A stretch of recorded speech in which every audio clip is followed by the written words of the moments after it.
కృష్ణుడంటే ఆనందం, 16,000 గోపికలు, పిల్లని గురవి మాత్రమే కాదు. దేవకి వసుదేవులకు పుట్టిన కృష్ణుడు ఎక్కడో పాపం కుగ్రామంలో యశోద దగ్గర పెరిగాడు. మేనమామ కంసుడు చేసిన ఎన్నో హత్యా ప్రయత్నాల నుంచి తప్పించుకున్నాడు. రాధతో ప్రేమ వియోగం, రుక్మిణి సత్యభామను పెళ్లి చేసుకోవడానికి ఎన్నో యుద్ధాలు, ఆఖరికి కురుక్షేత్రంలో ధర్మం పక్కన నిల్చున్నప్పుడు ఎన్నో అవమానాలు, నిందలు, కుతంత్రాలు. సంతానం కోసం శివుడికి తపస్సు చేస్తే 80 మంది ఉన్నా గాంధారి శాపం వల్ల కృష్ణుడు చివరి రోజుల్లో అతని పక్కన ఎవరూ లేరు. అన్న బలరాముడు ఆత్మను తనలో ఐక్యం చేసుకుని అడవిలో చెట్టు కింద నిస్సహాయ స్థితిలోని అలానే పరమపదించాడు. 5 నుంచి 6 రోజులు భౌతిక కాయం కూడా దొరకలేదు.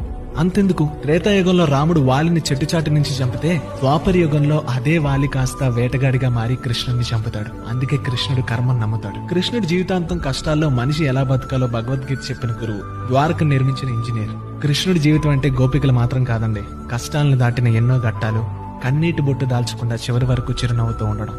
ఇది కృష్ణుడి ఫిలాసఫీ.